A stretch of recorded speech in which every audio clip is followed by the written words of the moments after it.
కాకతీయ యూనివర్సిటీలో ర్యాగింగ్ భూతం కారణంగా శ్రీవిద్య అనేటటువంటి విద్యార్థిని సూసైడ్ చేసుకోవడం జరిగింది.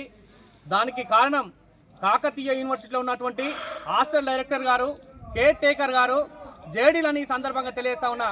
వారి నిర్లక్ష్యం మూలంగానే సీనియర్ల దగ్గర జూనియర్లను పెట్టడం మూలంగా ఇలా ఒక విద్యార్థి ప్రాణాలు కోల్పోవడం జరిగింది.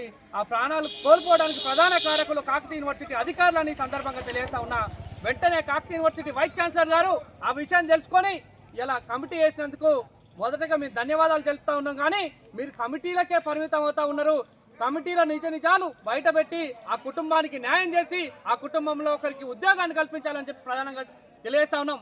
అయ్యా రాష్ట్ర ముఖ్యమంత్రి రేవంత్ రెడ్డి గారు, మీరు వచ్చిన తర్వాత కాకతీయ యూనివర్సిటీలే కాదు 12 యూనివర్సిటీలో ఉన్నటువంటి విద్యార్థులు ఇవాళ వారికి రక్షణ కలుగుతుందని చెప్పి మీకు ఓట్లేసి మిమ్మల్ని గెలిపించినాం. కానీ ఇలా తెలంగాణ రాష్ట్రంలో ఇలా మీరు అధికారంలోకి వచ్చిన తర్వాత విద్యార్థుల యొక్క ఆత్మహత్యలు రోజుకు ఎక్కువ అయిపోతా ఉన్నాయి. మారిందన్నారు, ఏమి మారుతా ఉన్నది? విద్యార్థులకు రక్షణ లేకుండా ఇలా మీరు పరిపాలన చేస్తూ ఉన్నారు. వెంటనే ఆ యొక్క విద్యార్థి కుటుంబం దగ్గరకు వచ్చి మీరు పరామర్శ చేసి ఆ కుటుంబానికి న్యాయం చేసి 50 లక్షల ఎక్స్గ్రేషన్ ప్రకటించి ఆ కుటుంబంలో ఒకరికి ఖచ్చితంగా ఉద్యోగాన్ని కల్పించాలని చెప్పి ఈ సందర్భంగా తెలియజేస్తా ఉన్న కాకతీయ యూనివర్సిటీ విద్యార్థి జేఏసీ పక్షాన లేని ఎడల పెద్ద ఎత్తున ఆందోళన కార్యక్రమాలు చేయడానికి సిద్ధంగా ఉన్నాం. ఈ యొక్క ఇవాళ బడ్జెట్ సమావేశాలు నడుస్తూ ఉన్నాయి.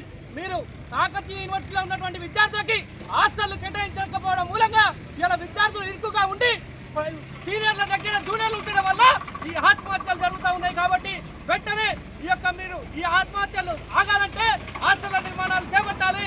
యూనివర్సిటీలో ఉన్నటువంటి అధికారుల పైన చర్యలు తీసుకొని ఇలా వాళ్ళు మంచిగా పనిచేసే విధంగా ప్రయత్నం చేయాలని చెప్పి సందర్భంగా తెలియజేస్తున్నా.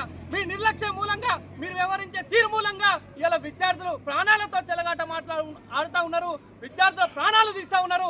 దానికి కారణం మీరే బాధ్యత వహించాల్సిందిగా ఈ సందర్భంగా తెలియజేస్తా ఉన్నా. వెంటనే అయ్యా ముఖ్యమంత్రి గారు, మీ యొక్క మంత్రులు ఇలా శ్రీనివాసరెడ్డి, ఇవాళ వరంగల్ జిల్లా ఇన్ఛార్జిగా ఉన్నటువంటి శ్రీనివాసరెడ్డి, నువ్వు ఖచ్చితంగా వచ్చి ఈ కుటుంబానికి భరోసా ఇవ్వాల్సినటువంటి అవసరం ఉన్నది. ఆ కుటుంబానికి 50 లక్షల రూపాయల ఎక్స్గ్రేషన్ ప్రకటించి ఆ కుటుంబంలో ఒకరికి ఉద్యోగాలు కల్పించాల్సినటువంటి అవసరం ఉందని సందర్భంగా తెలియజేస్తా ఉన్నా. మీ నిర్లక్ష్య ధోరణి వల్ల ఇలా తెలంగాణ రాష్ట్రంలో రోజుకు విద్యార్థులు చనిపోతా ఉన్నారు. మహిళలకు రక్షణ లేకుండా పోతా ఉంది. మహిళా విద్యార్థులకు రక్షణ కల్పించాలంటే ఈ యొక్క షీటింగ్ బృందాలు కూడా అవగాహన తరగతులు పెంచాల్సినటువంటి అవసరం ఉంది. ఇవాళ ర్యాగింగ్ పేరిట యాంటీ ర్యాగింగ్ కార్యక్రమాలు చేపట్టి విద్యార్థులకు రక్షణ కల్పించాలని సందర్భంగా తెలియజేస్తా ఉన్నా.